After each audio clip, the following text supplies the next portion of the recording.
E já não há volta a dar, é mais do que óbvio. Paul Seixas é, nesta altura, talvez o ciclista mais falado do que o próprio Tadej Pogačar ou que Jonas Vingegaard. Vamos ver como é que esta volta ao País Basco vai correr nos próximos dias. Se o Paul Seixas, depois disto, vai consolidar sobre esta vitória, vai ganhar ainda mais terreno, ou se pelo menos não vai perder terreno em relação aos adversários. Esta volta ao País Basco é terrível, tem muitas subidas, muito acumulado, muitas etapas com mais de 3.000 metros de acumulado, 3.000 e muitos, 3.300, 3.200, há uma com 4.000 metros de acumulado. Tudo isto vai exigir muito de Paul Seixas, mas também da própria equipa, da Decathlon. Portanto, daqui até a final do País Basco há uma vantagem importante que será de aproximadamente 2 minutos sobre os principais rivais, mas há certamente muita gente a querer dar uma resposta. Acho que o próprio Isaac Del Toro, não sei, Paulo Martins Olivier, terá a obrigação de dar aqui uma resposta. Talvez aquele que hoje mais sai derrotado, porque era em Isaac Del Toro que se depositavam, diríamos, as principais expectativas para fazer frente a este Paul Seixas. Acabou por assumir durante a subida onde este homem deixou toda a gente para trás, assumiu, desgastou, foi atacado. Isto quando vamos vendo aqui precisamente o pai de Paul Seixas. Foi com este senhor que troquei mensagens e falou das origens serem de Govens do Douro, a família portuguesa de Paul Seixas. Antigo campeão francês de karaté.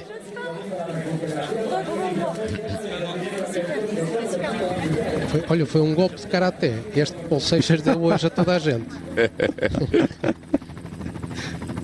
Porque foi KO. Sem dúvida. Foi de KO. Aí está ele, Paul Seixas, com uma vantagem de 1 minuto e 25 na etapa. Ora, isto há que somar cerca de 30, 40 segundos, portanto é mais de 2 minutos de avanço.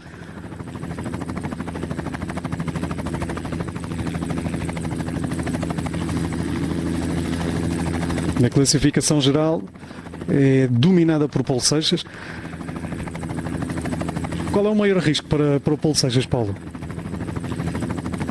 Eu diria que só mesmo a avaria mecânica, uma queda que o vai impedir de ganhar esta corrida. A forma como ele apresenta-se, ou tem um dia daqueles negros de carreira, que por vezes acontece, e falamos de um ciclista de 19 anos, o que não acredito sinceramente que possa acontecer. Esta é a diferença. Paulo, peço desculpa por interromper, mas 2 minutos para Roglic, 1,59 e 2 minutos para toda a restante concorrência. Esta é a diferença brutal que Paul Seixas faz para os melhores do mundo, ou alguns dos melhores do mundo. 8 Brooks, décimo, já está a 3 minutos. Portanto, é descomunal. Ele hoje, para mim, carimbou a vitória. Isaac Del Toro, 2,44. Parece uma diferença após 12 dias de uma grande volta.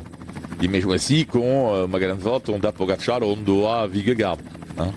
E acima de tudo o que se notou hoje, não sabemos se vai acontecer no resto da competição, é que a equipa esteve do lado de Paul Seixas.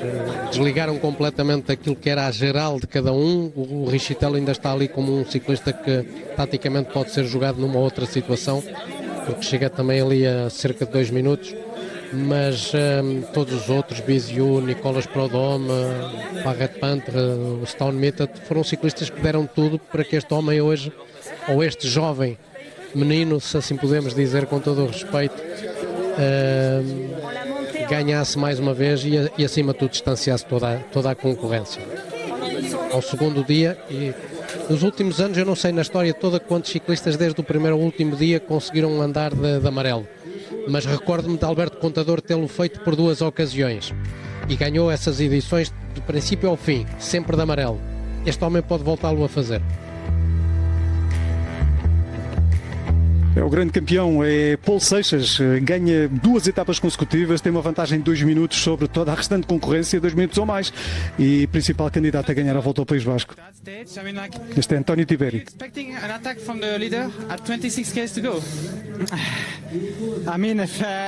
Aliás, este é aqui a noite de Brooks, perdão. He's just super strong, Paul Seixas, and yeah, then I think it's the best way also for him, because he can wait on the tactical game of others, but you can also make itself really hard yourself and just do it like this. And yeah, I think he made a good decision. And for you, after that, how was it? It was a bit also a bit gambling behind, let's say. It was also not like sometimes we were working well and sometimes a bit less. But I mean, I think the group in the final we pulled really well. But yeah, this kind of stages is a bit like the classics, you know. It's a bit more tricky and it's not just a mountaintop finish. So it's also about how much energy you spend and where do you put your gas, let's say. But I mean, I think yeah, we did in general. My team at least, they helped me really well during the day. So yeah, I just I'm happy and we'll build on this in the next days. Okay, thank you very much. Kent Brooks, não obstante não ter ganho a etapa, está ainda assim satisfeito com a sua prestação. Diz que é surpreendente de facto a forma como o Seixas ataca na subida. Diz também que esta etapa e estas etapas aqui na Volta ao País Basco são mais semelhantes a clássicas do que propriamente a provas por etapas. Diz que nos próximos dias espera construir sobre este resultado, que acaba por ser, afinal de contas, um resultado razoável para Kent Brooks. Kent Brooks, que diga-se que, tal como Paulo Seixas, também ganhou um dia a Volta à França do Futuro, o Tour de l'Avenir.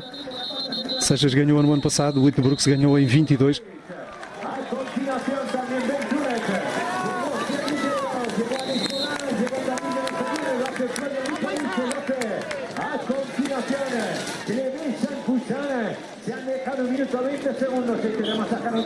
Seixas tem então uma vantagem de 2 minutos praticamente sobre o Primož Roglic. Lipovic já está a mais de 2 minutos, 2 minutos e 8.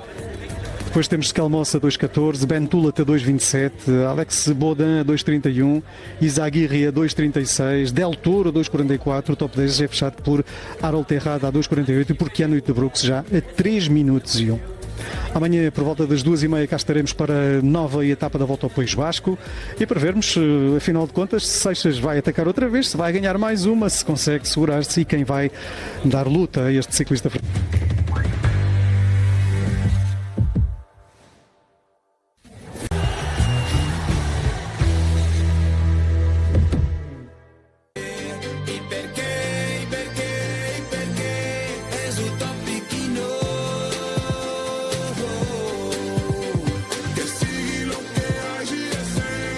Boas tardes, bem-vindo de regresso ao ciclismo para mais um dia, mais uma etapa da Volta ao País Basco. A etapa de hoje, a terceira etapa, é mais uma vez uma etapa com alguma dureza, não tanta quanto aquela que tivemos na etapa de ontem, não tanta quanto aquela que vamos ter ainda para a frente nos próximos dias.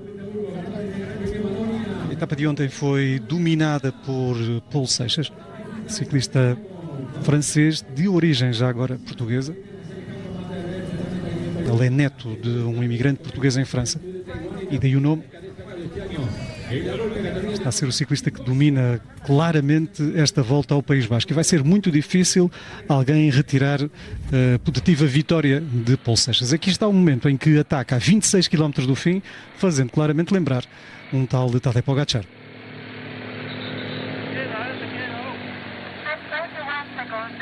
Nesta altura ainda havia fuga, apanhou toda a gente da fuga. Veja-se como o piso era duro, cimento.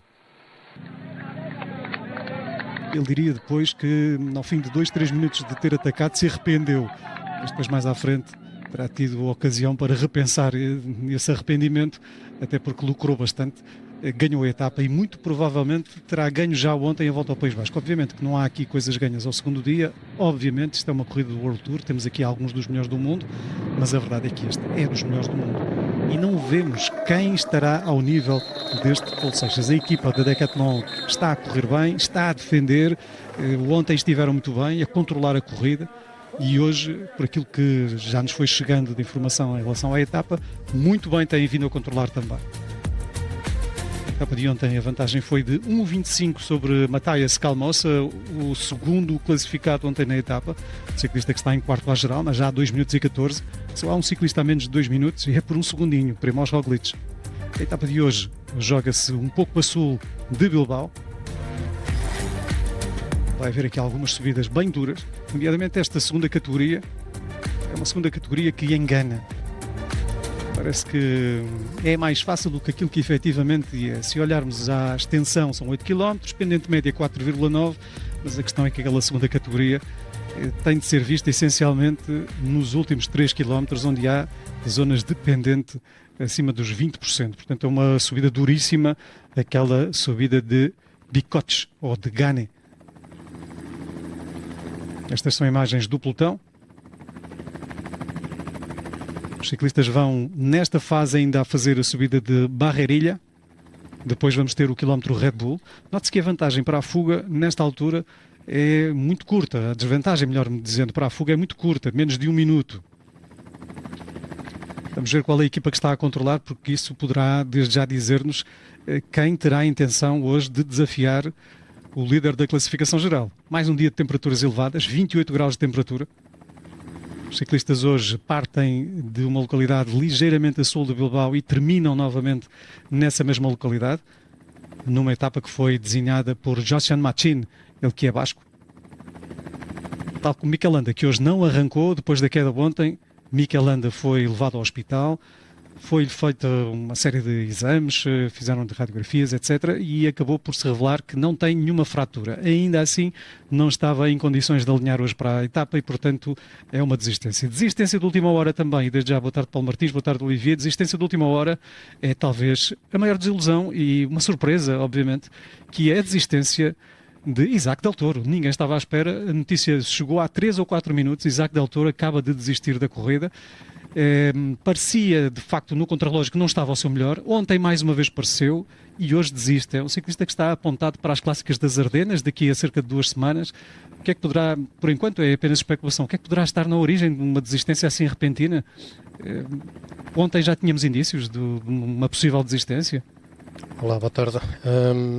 Eu pessoalmente fiquei surpreendido agora com este abandono, obviamente, porque como o Luís disse, tem minutos o abandono de Del Toro e como dá para perceber é um pelotão que ainda está bastante numeroso, esta é a fuga que está na frente da corrida, mas ontem, não sei se por doença, pode ter acontecido isso, eu acho que é o fator mais que pode-se falar nesta altura, é que pode ter um início de doença e acaba por abandonar a competição, não estragando a planificação para outras corridas.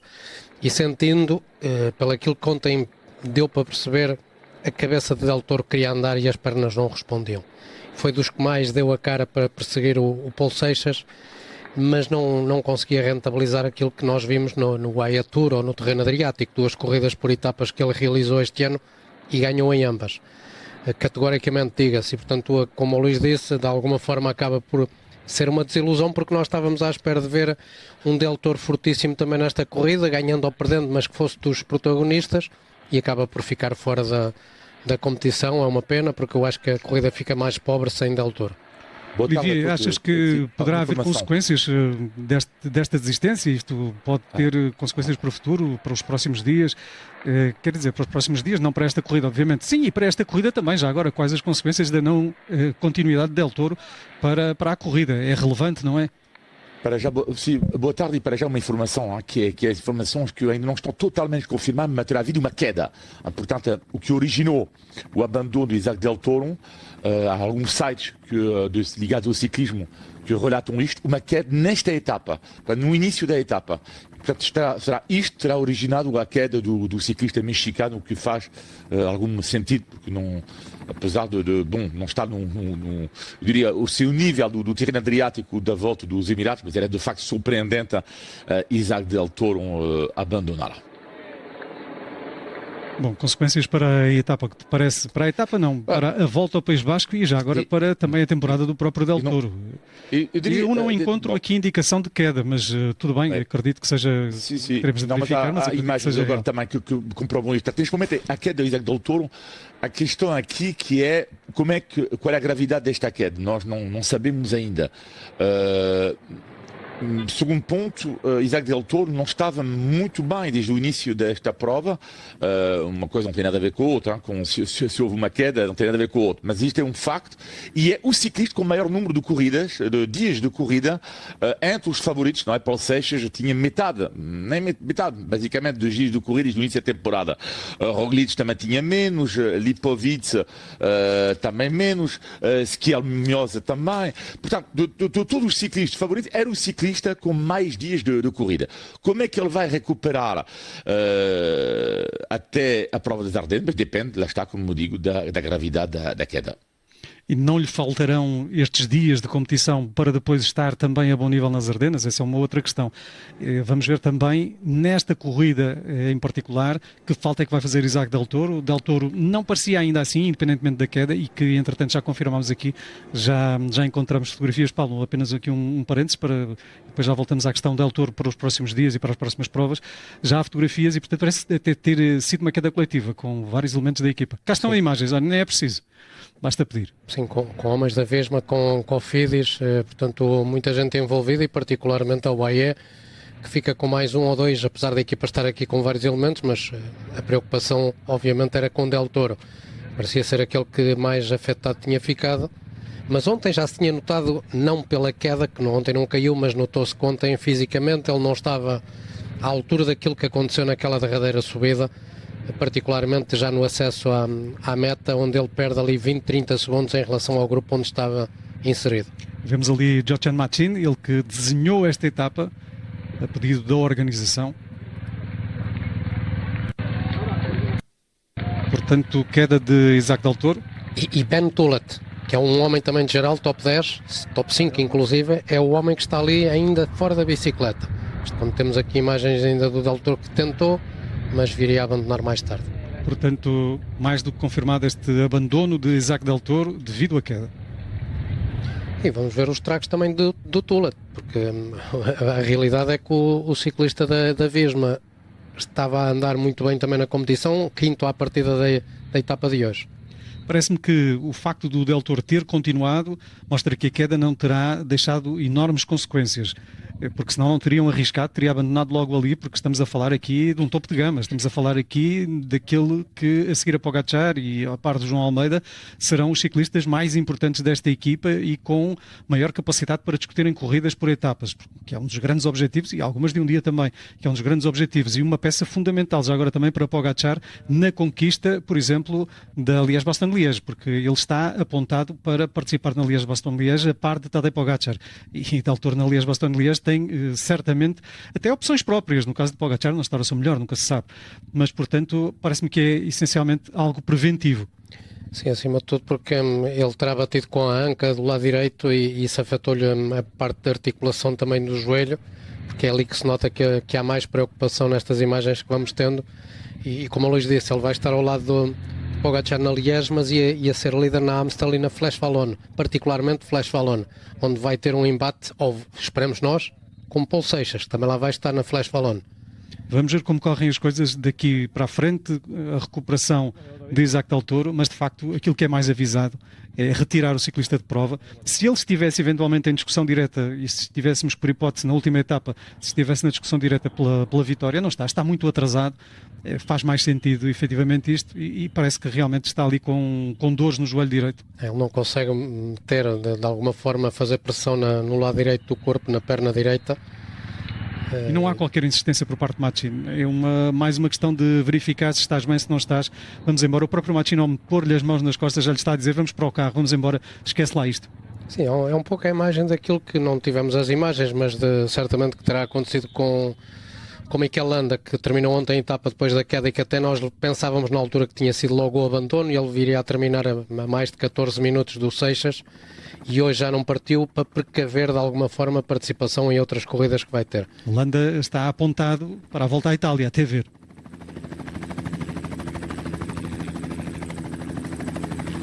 Este será o final da etapa, foi exatamente aqui onde os ciclistas partiram, aqui há algumas horas. Cerca de 2 horas. A etapa vai com 2 horas, com uma média de 42,5. Já voltamos. Temos nesta altura uma fuga com 14 elementos, mais 2 que estão intermédios.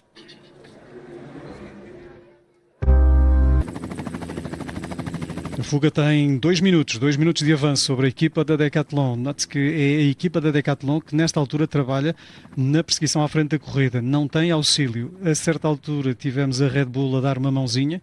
A Red Bull que pode ter intenção de lutar pela vitória com Primož Roglič. Roglič ainda tem a explosividade suficiente, Olivia, para acreditarmos nele para discutir uma etapa destas com talentos da dimensão de um Paulo Seixas, por exemplo?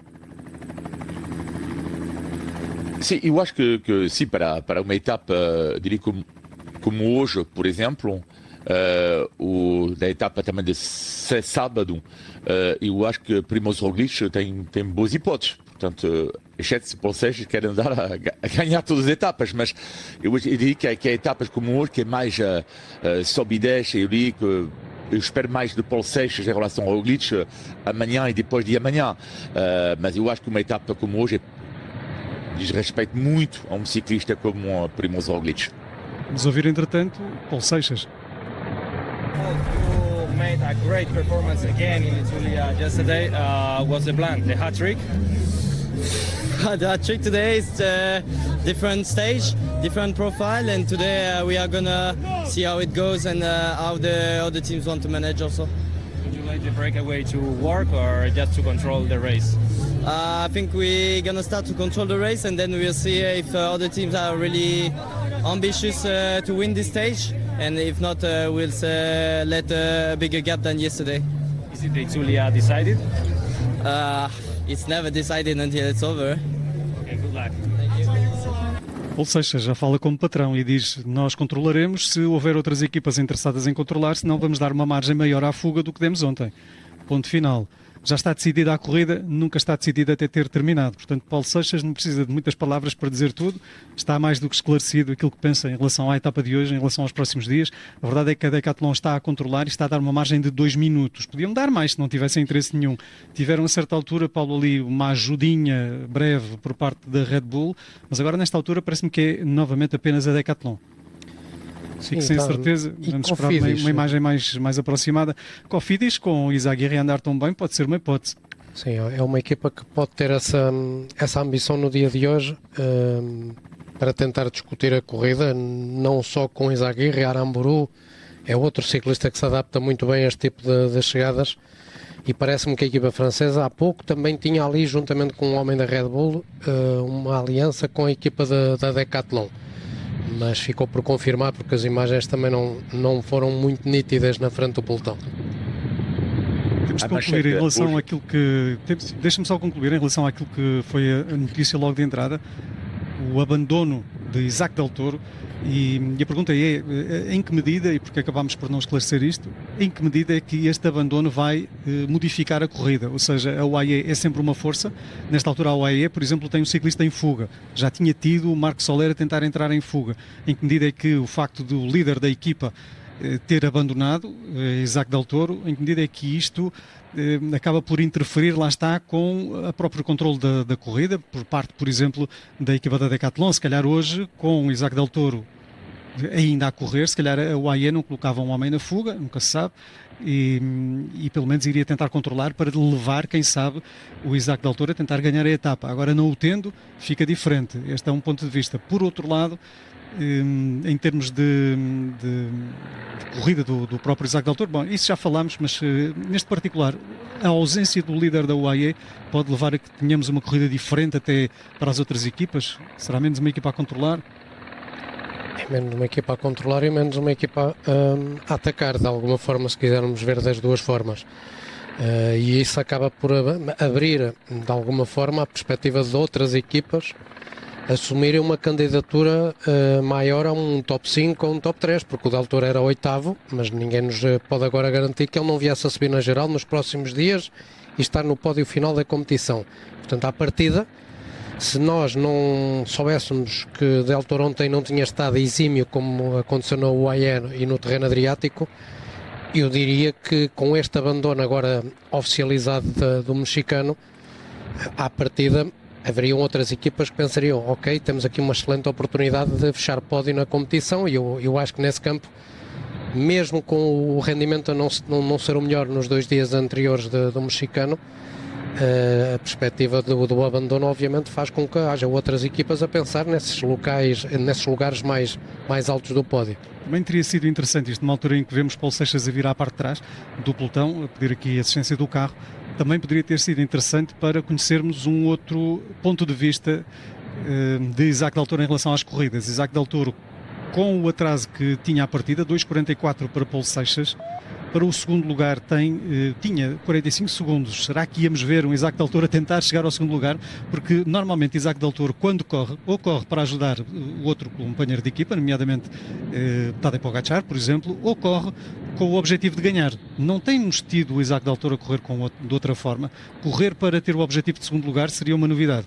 Eu acho que ele iria tentar correr aqui para ganhar etapas, essencialmente. Isto podia mexer bastante com a corrida, lá está, com ataques e também com um controle por parte do UAE ao longo das várias etapas.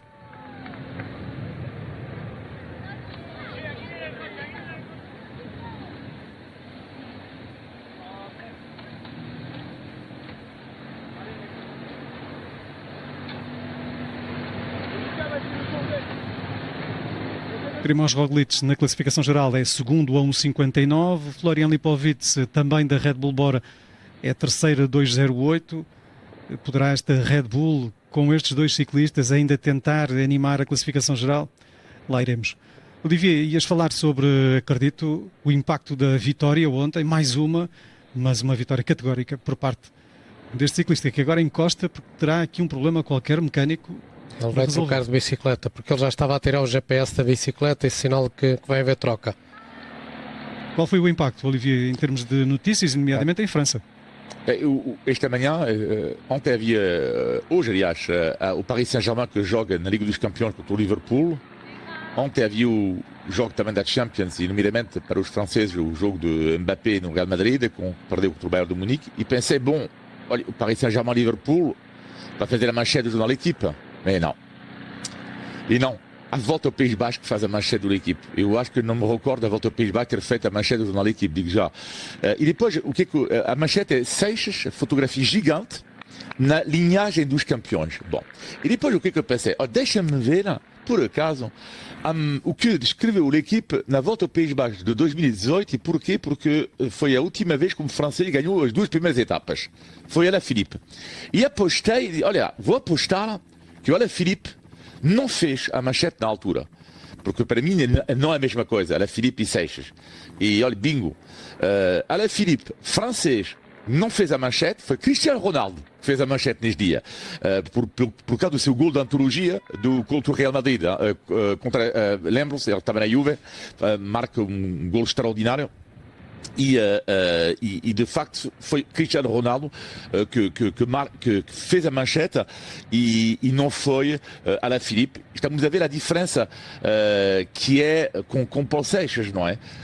Porque de facto tem um outro impacto, porque tem a ver era do Real Madrid, o Ronaldo, aliás, não era da Juve, era do Real na altura, contra a Juve, exatamente, em 2018. Mas estamos a ver o impacto. Ninguém fala, no entanto, da volta à França ainda nos jornais, da possibilidade, e o que escreve toda a gente basicamente sobre o Paul Seixas, que é o panache, que é, toda a gente ficou impressionado com o panache. O panache seria basicamente a mistura entre a coragem e a elegância. Não sei se é uma outra forma de descrever o panache, mas é um pouco isso. Classe, basicamente classe sim, também, é isso, dizer. Exatamente, e mais a coragem, não é?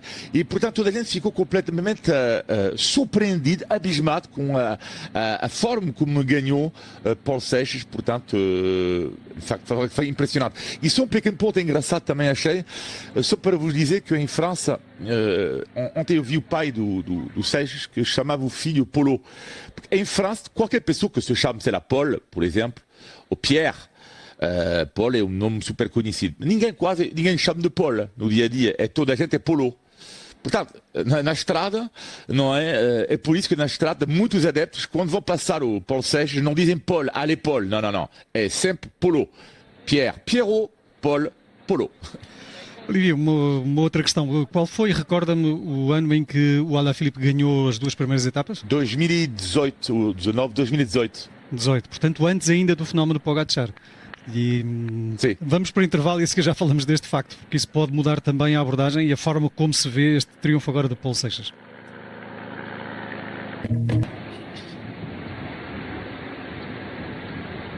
Estamos de regresso nesta altura a cerca de 62 km do final da etapa. Os ciclistas vão já numa fase de descida, Nesta parte, por acaso, até parece que vão em plano, mas numa fase de descida que será continuada até aproximadamente o quilómetro 110, portanto mais 15 quilómetros assim, e depois começarão a subir lentamente para apanharem a subida que tem as pendentes mais duras do dia.